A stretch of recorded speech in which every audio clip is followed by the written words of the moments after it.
Welcome, welcome. Kristin, I feel like Well, we need our walk-on song. Like, I know. what's your Falling walk-on down, song? What would you play as falling your down on a job. I think right now would probably be any Bad Bunny song. Like probably like Nice.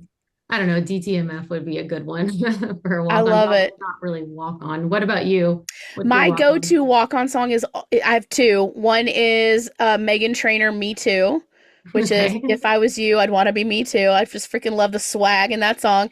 And the Yeah. other one is DJ Khaled, All I Do Is Win. Oh yeah, I mean All I that's a do is great walk on song. It's so good. So I feel like we need that. All Yeah. right. Well, friends, definitely.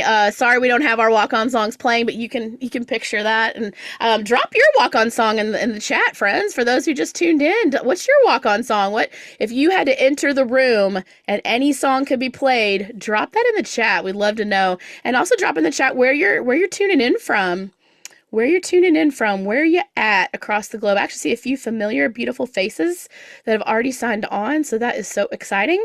We'll give folks another couple minutes to join and then we'll get this going. Thank you guys so much for being here. And I actually usually hate the phrase like happy Friday or happy Monday. I don't know. For some reason, it's like one of my icks, but I do want to say happy Friday to everyone. I'm going to ick myself, but That's awesome. yeah, Thank you. I had to get the cat out of the room because otherwise the dog was going to go crazy. So sorry for that quick. we've all been there. We've all been there. Awesome. Well, thank you guys so much for tuning in. We'll go ahead and get started. And we're starting to wrap up Women's History Month, which is how we brought this together. But in spirit of that, I'll introduce myself. I'm Jami Stigliano. I'm the founder and CEO of DivaDance. We are fun dance choreography classes for adults. We're in about 55 cities across North America. And I started the company as a little hobby business many years ago after leaving a dance class in New York City, feeling defeated and deflated that in an experience that did not inspire confidence or build community. And so I walked out and on the corner of 57th and Broadway said, I'm just going to teach my own classes. Hopefully I filled a need. Turns out lots of folks across the world want dance classes just like that. And so that's a little bit about my backstory. Kristin, love for you to introduce yourself. Yeah, thanks. I am Kristin Kidd. I'm the COO for Head to Toe Brands, which is a umbrella platform that has four beauty brands under it. We've got the Lash Lounge, we've got Frenchie's Modern Nail Care, which is an all non-toxic nail salon. We've got Bishop's Cuts Color, which is a super funky, cool like hair salon slash barbershop. It's for men and women, everyone. And we've got Delta Crown Extensions, which is our brand new brand that we are franchising from the ground up. So excited to be here with my friend I Jami. know it's so fun. This is Women's History Month, which listen, we're both of our companies and hopefully us as people, we're making women's history every day. But in the month of March, we do get that little special extra shine, which is kind of how this came together.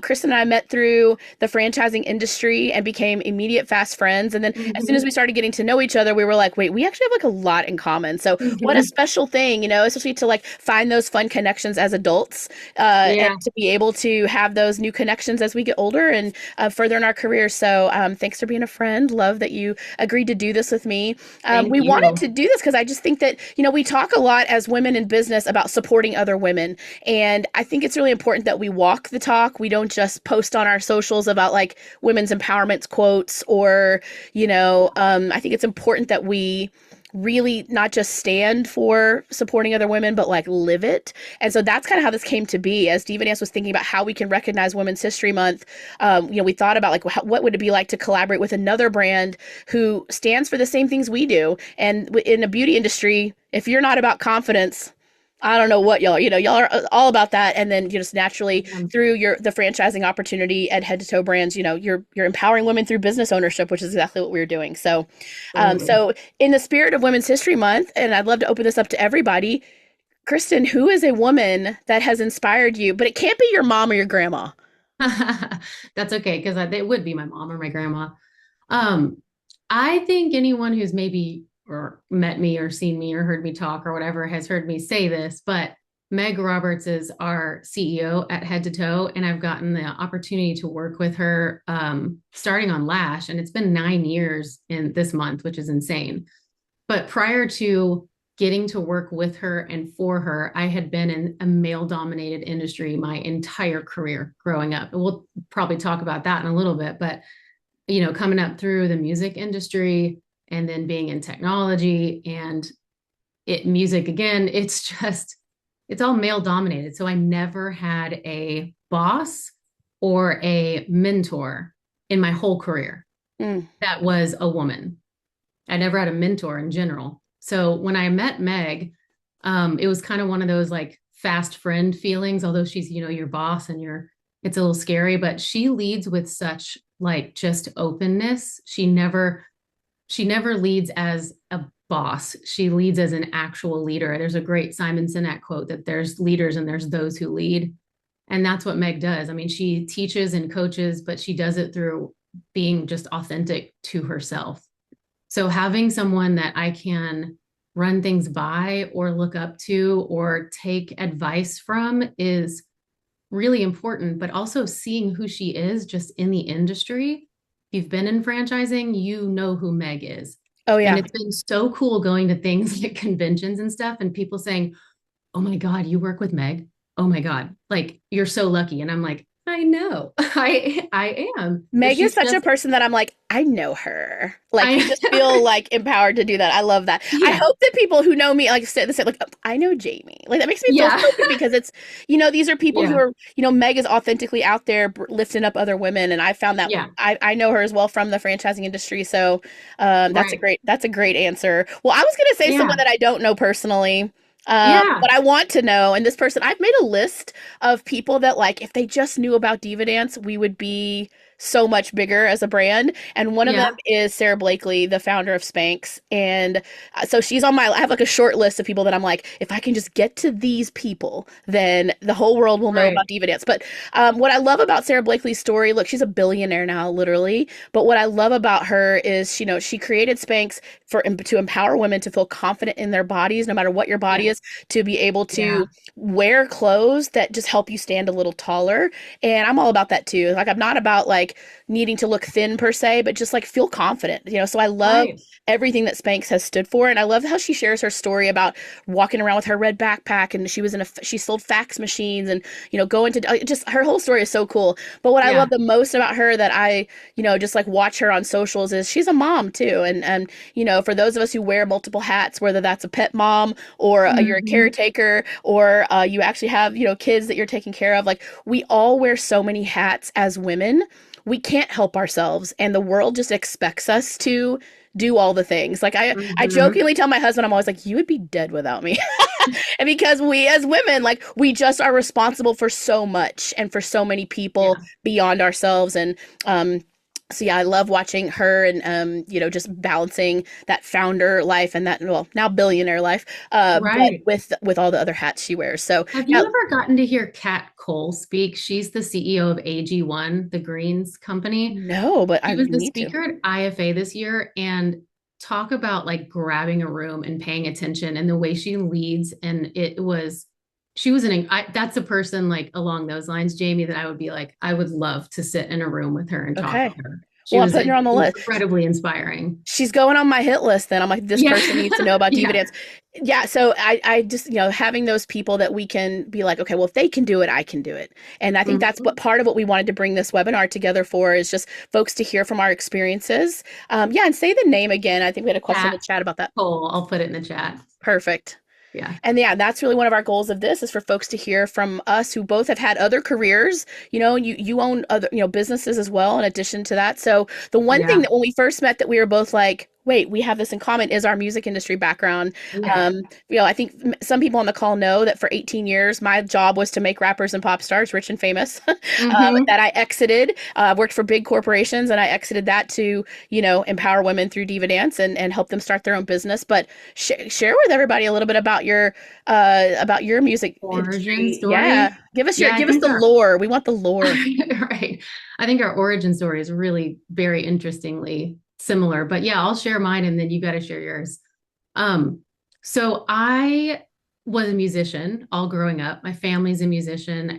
Almost everyone in my family play music. I started playing drums at like 3 years old, like sitting on my dad's lap when he would go to gigs. So I always wanted to be a musician. And growing up in the 80s and the 90s and the 2000s, like that was a dream that was totally possible.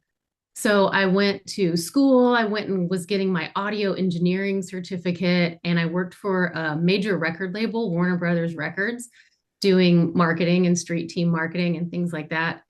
And right around, if anyone remembers, in 1999, the little thing was invented called Napster. And Napster shook up the world. And it was this incredibly sad zeitgeist shift in the entire mindset of humanity because all of a sudden people went from believing music was art and it should be paid for, like the records on my wall, to completely people started to believe music should be free. And that was just what happened. Everyone just changed and they believed it should be free.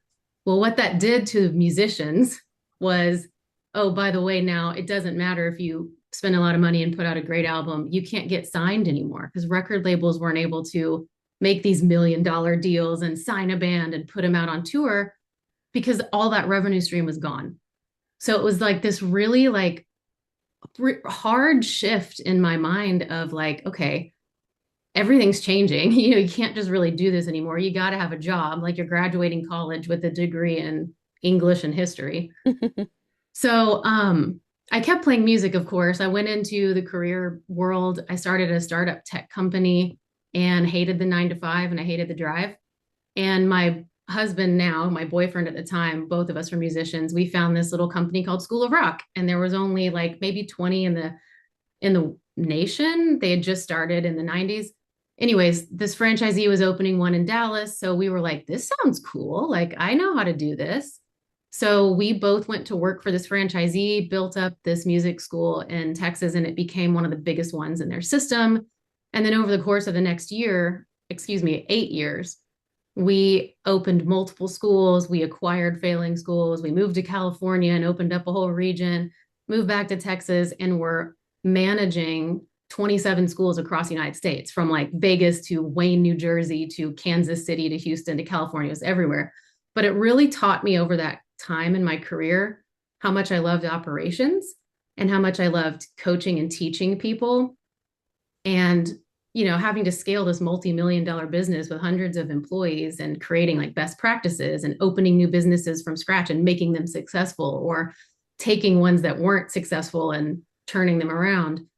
And that was the point where we were like, you know what, we want to own our own. Like we believe in this and we want to give people a great place to work, musicians, and we want to save kids' lives. And so I was like, okay, I'll go find a career, a big girl career, so we can open our own business. Because a lot of us know when you open your first franchise, you can't support yourself at the same time. Like it takes a while. So that's how I found Lash Lounge. And I had no experience in beauty at all, but I knew how to open businesses. I knew how to scale. I knew how to create great best practices. So I was like, I can do this, And I just kind of fell in love with the Lash Lounge. And I had no experience in beauty, but everything I did have experience in totally translated. And so now it's been 9 years and I went with Lash, just kind of growing up through the system. And we got to, sell to private equity and create this platform of multiple brands. And that's where I really got to see, like, Jami, we were saying earlier, is the difference from that kind of male dominated industry to a very female dominated industry, especially not just in leadership, but also in all the people that work for us, Exactly. stylists And and your technicians. the customers of your brand. I mean, I know that Bishop's is Yeah, very, it's multi all gendered, yeah, but yeah. yeah, it is. It's primarily women. And what's so funny is you hear a lot, I think on the outside, people are like, oh, working with women, that must be so tough. It must be so catty. It's freaking awesome. And I'm like, no, it's literally the best. Like Yeah. everyone, there's no competition. We all lift each other up. We're all each other's cheerleaders and we all work our butts off because we know how to multitask by nature. And I've never been in a more supported environment. Whereas in the past, it was not that. So Yeah. that's kind of my origin story. I mean, Ah, so we true. could talk forever about it, but I want to hear how your origin story came about too, because I think it's really cool. Well, it's so funny too because I'm always like, I know zero heterosexual men now, like I mean, other than my husband, because I work with all women and gay Yeah. men, which is freaking a dream. But my origin story is a little bit similar because I obviously we came up around the same time. Yep. Definitely, I love a contemporary, finding someone who's my age. But I got in the music business because in my sorority house, I was watching videos on MTV of NSYNC, and it was in that prime core era. Shout out to my, drop a one in the chat if you know who Carson Daly is, please. If you don't, no judgment, but if you do, let me know. And I was watching NSYNC on TV. They were on the Rosie O'Donnell show. I'll never forget this. And I remember being like, wait a minute, because I didn't know like what my major was going to be at the time. I didn't know what I wanted to do. And I was like, whose job is it to like get them on TV and like tell them Hmm. what to wear and tell them what to say and what not to say and to like prep Rosie and to like go with them to that show. And I was like, whatever job that is, that's what I want to do. And I remember looking on the back of a CD, as you remember CDs. Oh, heck yeah. And this was like, 1998 or so. I looked on the back of the CD, I saw a Jive Records logo, and I was like, I want to work there. And I know this is a hard to believe story, but it's really true. I literally turned the CD over and I was like, I want to work there. Now remember, the internet wasn't what it is now. So like, nowadays you could figure out through LinkedIn and social media every Yep. single person that works there, every single thing you need to know to get an in. I didn't have that. Like I had to kind of like I had to like send in faxes and I had to like mail send Find the emails. phone number to call to, yeah. Yeah, I like searched. I Yeah. like called. I looked in like the yellow pages or what, I don't know. It's like very Yeah. old school. And I ended up going to South by Southwest, which for those who don't know, big music and technology now and film conference and event. But at that time in Austin, where I went to college, I just volunteered. It was like very early on in the South by Southwest kind of ecosystem. I went to a panel, and this is why I love this part of my story that I don't tell too often because it's so relevant to people coming to things like this and putting Right. yourself out there. I went to this panel. Right. There was a woman on the panel named Kim Kyman. I will never forget this my entire life, whose badge said Jive Records. I didn't know anything about her. I couldn't Google her. That wasn't a thing. I could barely even ask Jeeves, shout out to Yeah. Jeeves. Um, and I just went up to her after the panel and I was like, she I worked at want to work Jive. for you. I want to work for you. I want to be your intern. And she was like, well, Yeah. it's unpaid. I'm like, great. And she was Yeah. like, it's in New York City. I'm like, absolutely. And so that summer of 2000, I went and interned at Jive Records in New York City. What a dream it was. And ended up going back to work there for almost 10 years after that in marketing. And, again, like I said, helping make rappers and pop stars rich and famous. I ultimately didn't do PR, which is what I learned was that role, the like Rosie O'Donnell in Hmm. sync role. But I ended up being what's called a product manager. I was like the hub of the wheel of marketing. And so the reason that's relevant, A, is just like put yourself out there to people that you want to know and you want to connect with. Yeah. Put yourself out there. But the second thing is that what I really learned from being, part of a marketing machine of a record company was how to build brands. Was how to build brands and how to build community Yeah. around something amazing. So for then it was me building community and fandom around Yeah. artists, which is Yeah. really what I do now in my brand, which is like build fandom and community around DivaDance. And You know so what? learned so much through that experience. And but as many of us do, I got burned out from the corporate life. And but Hmm. I had this little hobby business that I was doing, teaching my own classes for DivaDance outside of work. When I would leave, I would leave, and after work I would go and teach my own classes. And even I would do my choreography in the bathroom and like in between meetings So during the day. awesome. And then I would teach my own classes. But after 18 years of again making rappers and pop stars rich and famous, I was ready to do something else. And so I Yeah. took stock of my life and said, what, I have this amazing little business that helps women, that empowers people. What if I were to give this my full focus? And so I think, that's when I explored business ownership. And I even looked at true business ownership of models, business models. And how could I scale DivaDance? Could I license it? Could I open a bunch of my own? And that's when I chose franchising. And so what I'd love to talk about is like, why business ownership is so great. Obviously, you're still a franchisee. You obviously work within, head to toe with, bunches of amazing business owners. But what have Yeah. you loved about business ownership? Um, I I'm writing something down right now because you said put yourself out there. I want to come back to that because I think that's so important. But I do want to tell you, sorry, I have a whiteboard desk so I can like write Oh, I stuff need one of down those. really quickly.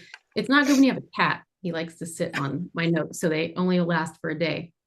But I think the thing that is so important to me about business ownership and my husband, like our family, the reason why we chose this is we believed in the model. I don't agree with people getting into business ownership because they want to make money. If you are doing it for that reason, you're not, I don't think you're doing it for the right reason. You need to believe in what you're doing. And I fully believe that we are giving people incredible jobs in their art form that they can be proud of. That's not making a sandwich or making a coffee. It is doing something they love to do, and it is their craft, and it's what makes them so special. So it makes them have a fulfilled life.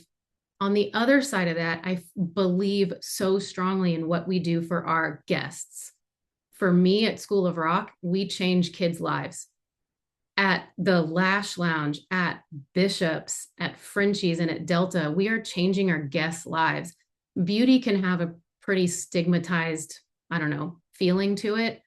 But for us, it's not about beauty on the outside. It's about the way it makes our customers feel. Like the first time when I first worked for Lash, I was like, I'm not going to get lash extensions. Like, I don't need lash extensions, you know. The first time I got them, I was like, oh, look at that. And then the next day, when I woke up and I took a shower and I got out of the shower, and that's usually your most vulnerable moment. You have no makeup on, your hair looks like, you're bedraggled, whatever. You look in the mirror and you have these lashes that are just up. They're up and they're a little bit bigger. And you look at yourself and you're like, it almost makes me want to cry because you're just like, oh, I am like, I'm okay looking and this is okay. Like, I don't feel like I got to put makeup on or whatever. Or, it's just the feeling that you get from our services is what makes our guests fans, and it makes us champions. If you're a franchise owner and you feel strongly about what you can do for the young people that work for you, any age, the people that work for you, and you can give them an incredible place to work where they're supported and listened to, and it's not just a job, and you can do the same thing for your guests and they can feel confident and amazing, that's why you should own a business. Yes. It can be any business, but I want business owners within my circle that have that same belief. Exactly. That's so true. And that's why I love doing things like this. And this is why I think the franchising model is so special, because to your point, like even if franchisees are in the same system and we all want to like have the highest revenue and get the Right. award, we also, what I love, especially in our system, I can't speak for yours, but I'm sure it's the same. We have a whole channel in our Slack that's just celebrations where like our Yeah. owners will shout each other out, and they'll be like, shout out to Lexi, the owner of Chicago. They performed at the Bulls game, or our Charlotte market, they performed at a Hornets game, or then when they had their recital, or they sold more memberships this week or whatever. Like our owners shout each other out. Oh, I love that. And it's so neat because when you have a business, just, anyone can start a business. Anybody that has a GoDaddy account, a LegalZoom, and like Canva, right, Couple can bucks in the bank. Yeah. right, can start a business. Yeah. But to be a franchise owner means that you're now, and I know this phrase is kind of overused in franchising, but it's really freaking true. You're in business for yourself, like it's your business, but you're not by yourself, Yes. which is Yes. so cool. And so I know I have a few of my owners on this call, and which I appreciate them jumping in, because that is, business life is isolating. Mm-hmm. Womanhood can be isolating. Mm-hmm. Business ownership is isolating. So whatever we can do to create communities around us. And to your point, I Absolutely. love what you said. I didn't even think about that in terms of the folks performing the services within your brand. Obviously, Right. we have instructors, like folks who teach our Right. classes. And what's neat about DivaDance is they create their own choreography. It needs to follow some like, brand vision, brand guidelines, Right. but they're creating their own. It's their art. They're creating their own Right. choreography that they're Right. teaching. I'm teaching after this to choreography I made, like that I Right. created for my class, and I can't wait to bring it to them in an hour. Yeah. And that's a special job. It's different. That you're right. Like if someone were to work at coffee or fast food, it's like you got to make the burger how it makes, you got to make the coffee how it makes, and the only thing Right. you get to bring of your own into that is the energy and vibe you bring to the customer experience. But with what Right. what y'all are doing, in people in the chair or on the table, that is art, and the It's folks that their are art. performing that, like that's a special thing for them. So I don't think I thought about that enough, and how like being a business owner, you're impacting your workers, and then your workers are changing people's lives. Yes. Absolutely. How are you guys making your folks within your system, not just your owners, but like there, and obviously as a franchisor, we can only do so much to touch the workers that work Right. for our franchisees, which Right. frustrates me sometimes because I'm like, I just want to like help all these I people. know. Yeah. But like, what are some things y'all are doing as a company to lift up those folks on the front lines of your guest experience? First of all, I think it fully starts with the training of the owners. We have a very intentional training program for our new owners, and we call it owner training. And it's usually about a couple months before they open. And the intention of that training is not to teach you how to use the systems, check in, check out, sell products, etc. The intention is very much focused on culture and HR and hiring and people skills and soft skills because of exactly what you said. Like there's a book that I love to recommend called Soup by John Gordon. It's just all about building a culture. But he basically talks about like culture is a thing that a lot of companies just let form naturally without focusing on it. And that's a mistake. If you don't focus on putting your time and energy and attention into the people who work for you, how are they going to know or have examples or be guided on how to take care of the guests? And the guests are what generate the revenue. You have to focus on the root of your tree, right? So a big piece of what we do is we coach and teach our owners first how important it is to be good business owners because that's what you don't get that if you're not in franchising. And I say this all the time, like exactly what you said. You're not alone in franchising. That's the best part of it. Anyone can go start a dance studio or a lash salon or whatever. Yes. Anyone can. But when you're in franchising, you get all of the tools you need given to you and the plan. You just have to execute it. Yes. So I think that's very big. Another thing we've developed, we have an incredible trainer on our team. Her name is Chantel. She is like sunshine in a bottle. She is just the most outgoing, charismatic person. She created an entire class called What's Your Potential? And the point of that class is for owners to be able to offer it to their stylists, their team, their techs. And it Awesome. literally teaches them, hey, what you can take control of your paycheck, for example, in our business, right? If you have great services, if you can sell the retail that is important for the service, if you can add on different services that are important to the service, you can increase your paycheck and you can plan to buy the house, to buy the car, to do whatever, Yes. go on the vacation. But it's such a cool class that she invented that as a franchisor, we are able to provide to their Yes. team, right? I love that, and I think that that is so special. Obviously, like those folks on the ground, they work for the franchisees. They're directly accountable to them. But Yeah. there's no reason that as a franchisor, we can't still give them professional development and mentoring. Right. I created a mentorship program about 3 years ago because I was kind of feeling like I want to influence the folks that work for our franchisees without overstepping or diminishing the authority and the responsibility that the local franchisee is as their leader. Right. So we created a mentorship program. It has been one of the most fulfilling and fun things that I've done in our business, but it has been so impactful for these folks who have been part of it. And one of my key criteria is that they are someone who maybe doesn't have access to mentorship otherwise. I mean, and Kristen, you even mentioned that like you didn't really have mentors or especially female mentors.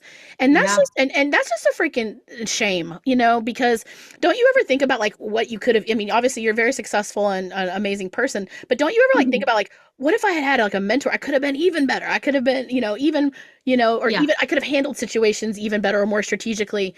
And so, what I love about our mentorship program is it helps folks who maybe don't have access to mentorship, and it also creates gives them some tools. It's mindset and skill set, and that's what I'm Mhm. super proud of. It sounds like that's part of the program that we have a Chantel also who's also a bottle of sunshine, so it must be the name.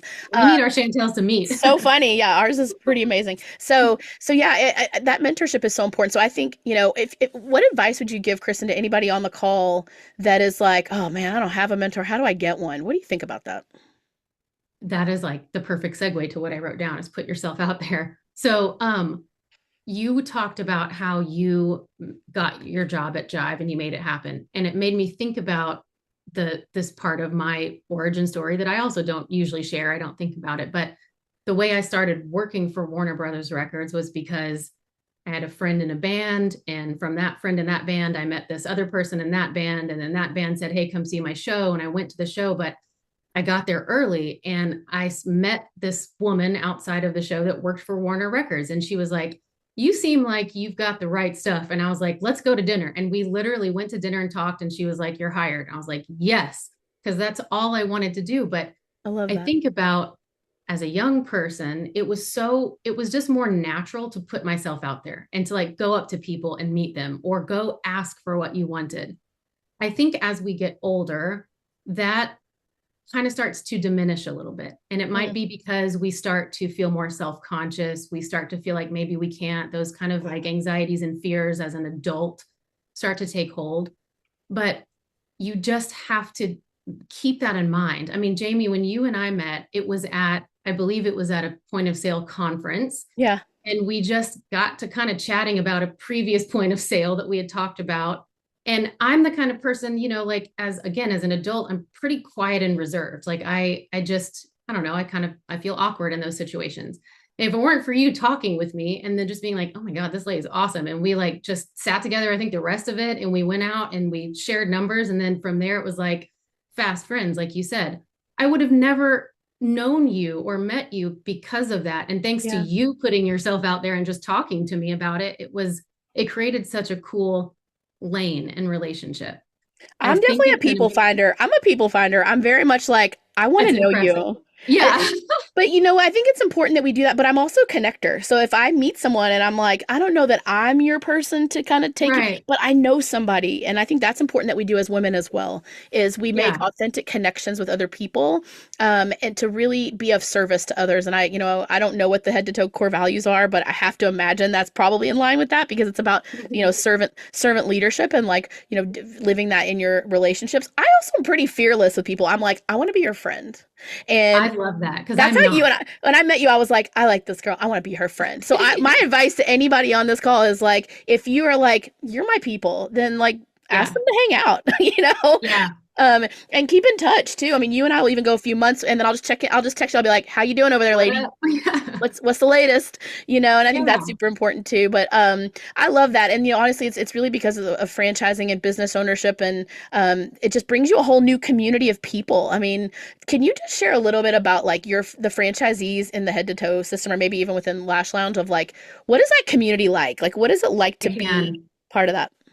Yeah. Okay. So a couple cute things. You talked about your Slack earlier. We have this every time we do an all hands call. Our franchisees are so funny in the chat.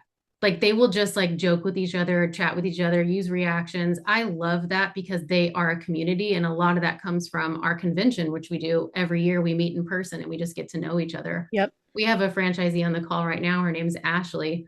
I love her origin story because her and I bonded over very similar experience. She was a manager at a location and then she started managing two locations and then she Yes. was like, I want to own it. She put herself out there with the owner and it Yeah. happened to be where the owner was like, "I'm ready to exit."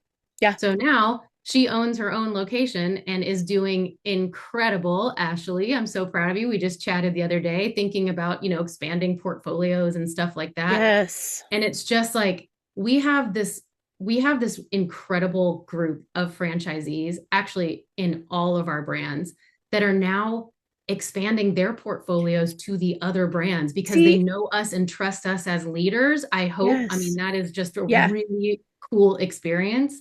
And the fact that they trust us as leaders and want to expand into these other brands just shows that they believe in what we're doing and they believe in that leadership structure and they're badasses. I mean, it's not all Yeah. women owners. We've got a bunch of male owners and they are amazing at what they do. Yeah. They totally get it. You mentioned portfolio, and I want to talk about that because I don't think that we as women talk transparently enough about money. And I've, Yeah, I've actually gone to a totally. couple of like events over the last couple of years as we've been looking to um, explore growth capital in the next year in our brand. Yeah, And so I've been kind of putting myself in rooms with people that I wouldn't normally hang out with, people like basically a lot of rich people I've been trying to hang out yeah, with, so right. I can like be in the mix. And so so I can learn about investing and getting investors and, getting more capital, growth capital for the brand. But one of the things that has come up is that like we as women just don't talk about our assets enough. We don't talk about money enough. And so you said something that I just want to demystify a little bit is owning a franchise is an asset. It is a Hmm. financial asset. And you mentioned even your one owner that was like looking to exit and she was Hmm. selling, and sometimes I think it's intimidating for women to be like, well, I don't understand about like buying a business or selling a business or, Totally. taxes and blah, blah, blah. What would you say to somebody who's like intimidated by business ownership simply because they don't know? Honestly, I love that this is where I feel super passionate because when Ray and I wanted to own our own School of Rock, we did not have money. We don't come from money. I told you guys I was a musician, so I was like, and he was a musician, so we had no money, but we believed in it and we knew we wanted to do it.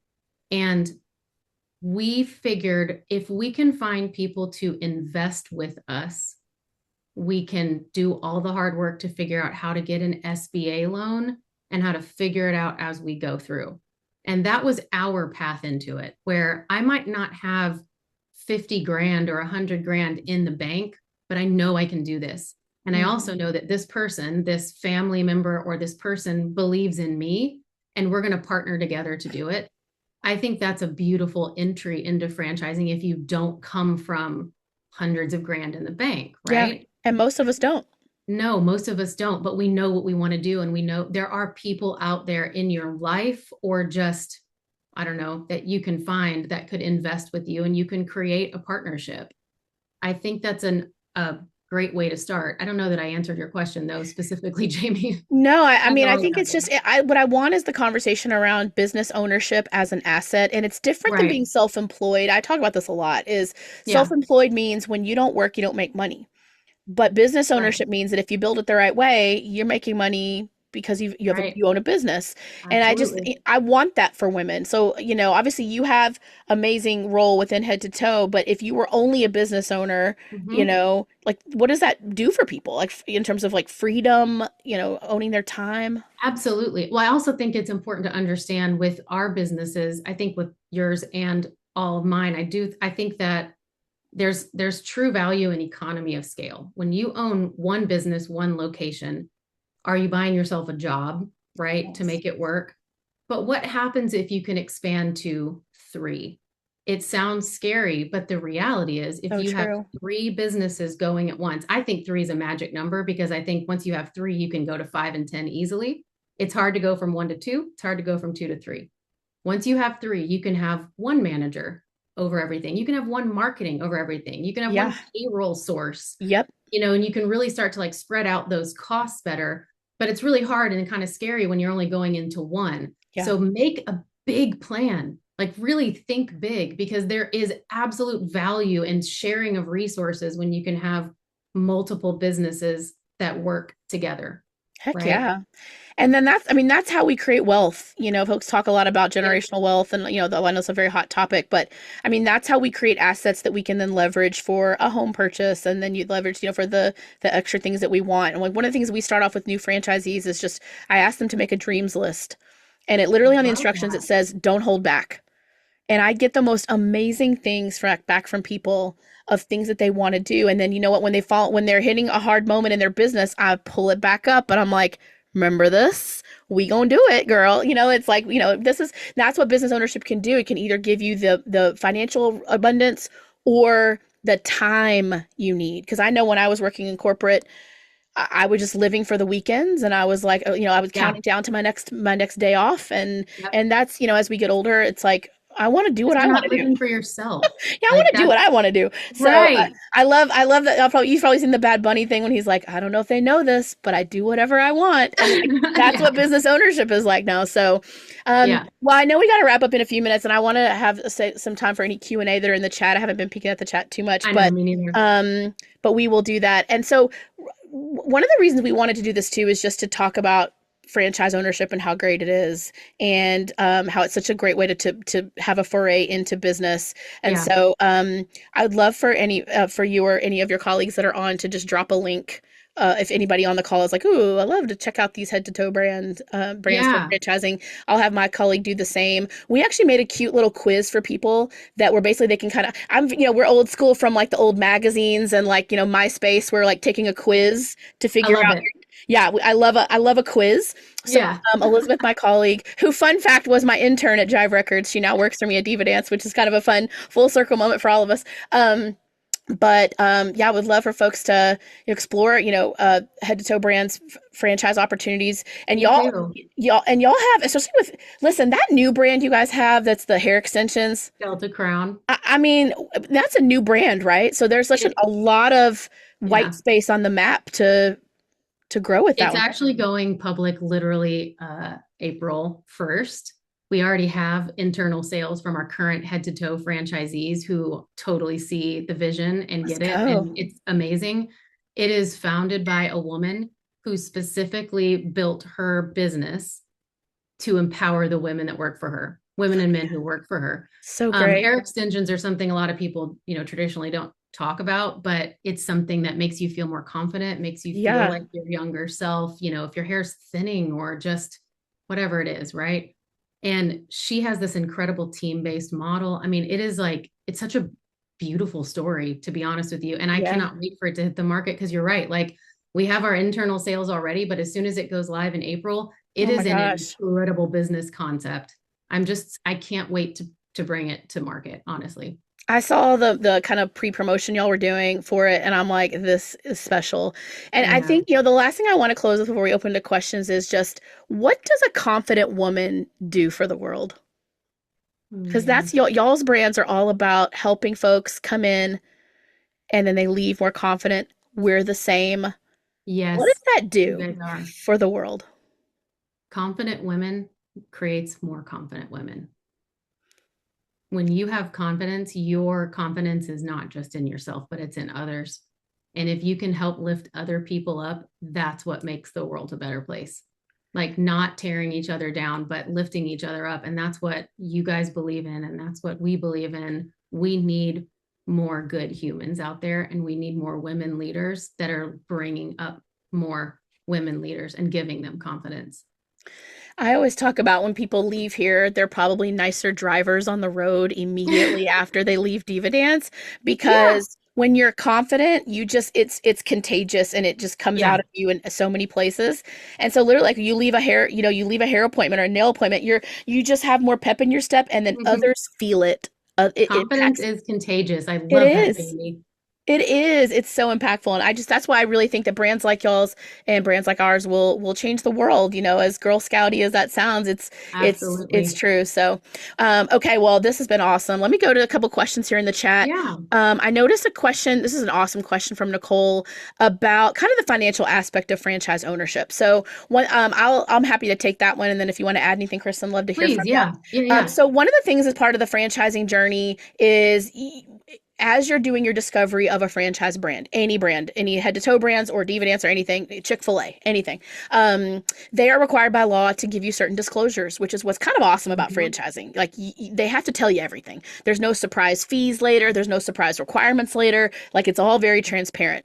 The only thing that's annoying about it is that as a franchisor, I can't give you financial projections. We can give you some Mhm. historical information about our existing franchisees and our existing locations as disclosed in the documents that you get, but we can't give you projections because it's really based on you at the end of the day. And that's what I love about And that's franchising. to protect you. That's a federal law from the FTC that requires all franchisors to create their FDDs, their franchise disclosure documents, with the exact same items in them.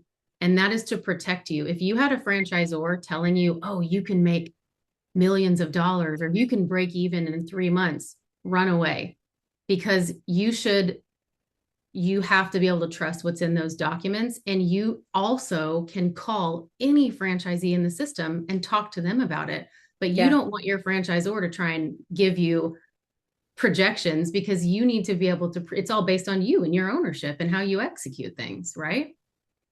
Yeah, it's so within franchising, we're not able to give you a projection, but we can help you make your own projections. So Yeah. that's what's exciting. And I think Nicole mentioned some of your education that you have around that. You'd be the perfect person to take the information that's provided to you in that discovery process and start to make your own projections. So what we Mhm. can't do is just hand you a sheet and be like, fill in your numbers and off you go. But we can Mhm. explain to you how does, I mean, again, I don't know about y'all's brand, but I can explain to you how studio rentals work, how, Yeah. general ideas of, staff compensation and insurance insurance requirements and marketing requirements so that you can then start to do your own projections. And then you do have access, and you mentioned about market research in the question. You have access to all the other franchisees, which again is pretty cool in the discovery process. So it's a Yeah. very transparent process. And for folks that, have your background like yours, it's actually really exciting because you are empowered to make your own projections that depend on you and your time and your effort and your your ability to grow a team, your ability to get out in the Yeah. community and market. So great question, love it. Yeah, totally. Okay, do we have any other questions? Great questions, guys. Y'all are smart. This is good stuff. I know. I know. I'm trying to look too. Awesome. Well, in closing, yeah, Elizabeth, go ahead and drop excuse me, go ahead, Elizabeth, go ahead and drop our little quiz there again when you have a second, because I'd love for people to take that quiz and if decide like what kind of ownership style fits you. Obviously, Kristin, out of curiosity, are your owners full time in their businesses or part time or? Some are and some aren't, some are business or business sorry, some of them have full-time jobs and they've hired and trained incredible managers. Some of them are full-time in their business. Some of them that have expanded to 4, 5, 6 locations, multi-brands, they've really, figured out where they fit within that puzzle. But that goes back to, the economy of scale and what you're trying to build short-term versus long-term. My awesome teammate on the call, Lauren, also dropped the link in the chat for head to toe stuff. So if anyone is interested and you do look at any of our brands at head to toe, and you submit information, just mention that you saw us on this webinar because I'd like to reach out to you. I think that would be awesome. But yeah, what about you, Jami? Like, are your owners full time in the business? Are they dancers themselves and choreographers themselves, or do you find that you also have a mix? We do have a mix. We kind of have three types of businesses in our, and I'll speak to that last question, Nicole, in just a second after I share this little insight.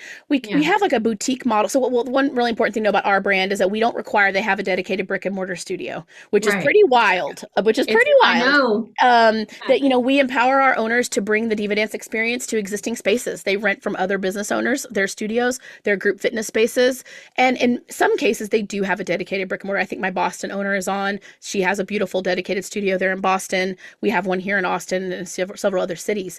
But that model we kind of call our boutique model because they have a dedicated studio, but then they also operate potentially out of partner spaces as well to maximize their territory. And then I have owners who only operate out of the partner studios, but on a very limited class schedule. So I actually own a franchise of my own brand. So I own DivaDance Hayes County, which is right next to Travis County, Austin. And I have 3 studio partners. I have 5 or 6 classes a week. And it's funny because every month on our royalty report, you have to submit like, how much time did you put in your business? And I'm like, I put relatively, I mean, I'm the CEO of the company, but I put relatively low amount of time into my unit because it's a supplemental income for me. I'm not leaving my job as the founder and CEO of the brand to own my franchise yet. Maybe someday. I'm like, wouldn't it be fun to just like be a franchisee of my brand someday? But but then I do have owners, like I said, my Boston owner is on here, and I know that she's full time in her business. So we have a range, and that's what's interesting about our model because it empowers folks to decide what they need this financial asset to be for them. Totally. Yes. And emotionally what they need the asset to be for them. And so I used to be very much like, no, they got to have a studio. They got to have a brick and mortar. They got to be full time in the business. And then as the last few years have gone on, I'm like, they actually don't have to. I want great owners. I want great owners. I don't want just well-capitalized owners. I don't want just full-time owners. I don't want just people who love dance. They can hire people to do that and teach their classes for them. But I want people who are just great owners. They can follow the system. They can build culture. They are consistent. They have consistent work ethic. And that's super important because I think any business owner, where some business owners can go wrong in any industry, is you stop staying consistent. Like you got to I totally agree. Stay steady. Let me answer this question. Studio rentals, expensive, blank insurance. Yeah, we insurance, all that good stuff. Yeah, definitely. Owners get to make the choices of some of the vendors they use. Some of the vendors are required. All that stuff has gone over in the Fran Dev journey, which is what's cool too. I don't know, Kristin, about you guys, but it is a process. You want to share with folks just a little bit of insight about like what does it mean to buy a franchise? Like what is the franchising process? Yeah, the process starts with you researching the brand and seeing if you fit with the belief. Do you believe in the why? Do you believe in the brand? Do you believe in what it's doing? if you really resonate there, then you reach out and you become, you get into the pipeline basically. And someone from Fran Dev, which is really a fancy way of saying sales, will contact you. And their job is to walk you through everything. They're going to give you the FDD to review. Then they're going to talk with you through it and answer any questions you have on it. They're going to introduce you to other franchisees in the system for you to call yourself. It's called validation, but you call them to ask any questions you want about the business. You get a financial tool that you can input and start to see if the numbers make sense for you. Then the kind of final step is every franchise calls it different, a discovery day or a decision day or whatever, but that's when you actually go and you meet the corporate team and you get really inside details on everything about the brand. And from there, if you're ready to go, you sign the agreement. And the franchise agreement is generally speaking, it's your 10-year agreement, and you're going to open your business and run your business and have all of the support from the franchisor behind you. The cool thing about it is every step along the way is mapped out and every question you have can be answered. Unlike if you were to open your own business from scratch, who do you ask? Who do you go to? How do you figure out if it's a sound business model? That's what's so cool, again, about franchising is you have every step of the way mapped out. It's going to be up to you to execute an incredible business, but you don't have to reinvent the wheel for yourself. Is that kind of y'all's process, Jami, when you Yeah. sell a franchise? Yeah, Yeah. absolutely. The thing I like to talk about too is just it's mutual selection. It's like Yeah. you Right. deciding we're right for you and us deciding if you're right for us, and not in a way of like we like you or we don't like you. It's will you be successful in our system? One of the Yes. things we look for is values alignment. It's no secret that we're a very progressive company. I have no problem making sure people know that like we're going to celebrate Pride at DivaDance. We're going to celebrate Right. Black History Month at DivaDance. We're going to Right. ask people their pronouns at DivaDance. If that doesn't feel Right. good for you, you're not going to thrive within our system. If Right. you're not into if you're offended by folks who are transgender, you ain't going to thrive in the DivaDance community. Like we're just that's who we are. And so for me Right. to, if I were to meet someone in that discovery process that is asking me questions, this is a real story that happened to me is do I have to celebrate Pride? I was like, well, it's not that you're required to, but like you're not going to Right. thrive in our ecosystem Right. if that's not something you're Yeah. into, and Yeah. that means that we're not for everybody. That's okay. But what I'm not going to do is just have someone who's capitalized and then get them in the system and then they realize that they're just not a culture Absolutely. fit. Yeah, we've turned down candidates as well. I'm sure you have too, but I would hope that anyone who wants to join our system would want to know that. We had someone that came and they said, "Oh, I'm not even going to live in the same state that I want to own this business and I don't really want to come to the business training. I just kind of want to hire someone to do it." And we were like, that's not the right fit. Like we need someone who's going to be present and build that culture. Now, do you have to Totally. be full-time in your job? Obviously, we've talked about that. You can hire a Totally. great manager and train them, but if you don't even live in the same city and you're just like, eh. So we want people that are going to fit within our community as franchise Yes. owners. It's so important. And it is I would hope that anyone coming in is like, yes, I want that. I don't Yeah. want them to just take anyone who has $1 million in the And bank. there are brands that will, but that's just like There community is are. everything to us. I have confidence in community. Literally, they're on the wall behind me. They're on our t-shirts. I have a Yeah. mural over here. I mean, that's who we are. And so I think the Fran Dev process is mutual selection. Um, Yeah. both, and also we got to make sure folks are financially qualified. The reality is that if you don't have access to money to start a business, and you start out undercapitalized, then you're going to struggle. And that's why we have a Right. responsibility to folks to make sure that they have the access to the amount of money that they need through a loan, an angel investor. There's so Yep. many ways to get money now. There really Yeah. is. But that we make sure folks are not just like, pulling from their piggy bank and then hoping for the best, that their first Absolutely. month of sales covers the rest. So that's also important. And then obviously other things, I'm sure for you guys, Kristen, too, it's about like defining their territory, like making sure we're giving them the right Yes. area to operate in, making sure Right. that it's the right, one of the questions we ask in the Fran Dev process is also just about timing in their life. I've had some Mhm. owners, I've learned a lot in the last 10 years of franchising, but I've had a couple of owners who didn't anticipate how a major life change would impact their Mhm. ability to open successfully. So I've Yeah. had owners who literally like had a baby the week after they opened their DivaDance. Yep. And that's, I mean, as a mother, like that's a major life change that you're experiencing. Yeah. And so, us making sure that it's the right timing in your life too, to Absolutely. set you up for success. Yeah. 100%. We're so aligned. I Oh my love gosh, I it. can't wait to I hang love out again. talking This to has you. been great. This has been great. And also and like obviously being a Texas girl too. Like just Hmm. so many things. All Yeah. right. Well, any closing questions, friends, feel free to drop those in the chat. We'll go ahead and pop the did we do yes, exactly. Yes. Y'all know that Lizzo that's like Lizzo from SNL when she's like, well, I think I'm your best I'm your You're best friend.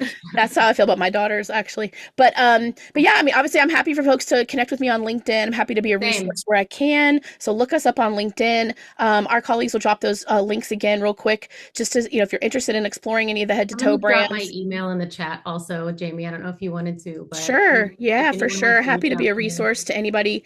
Um, and love and it hopefully goes without saying, friends, if you are near a Diva Dance location, please go to divadance.com and check out if we're in a location near you. I'm sure there's definitely a Lash Lounge and I mean maybe not as many Frenchies. I think you'll have a fewer of those Yeah, we're locations. growing. Yeah. But we would absolutely love to have y'all in a class if you're not already, if you are near a Diva Dance, you can just drop my name. Just say I know Jamie. They'll be like, okay, here you go. No, I'm just kidding. But Yeah, definitely, right.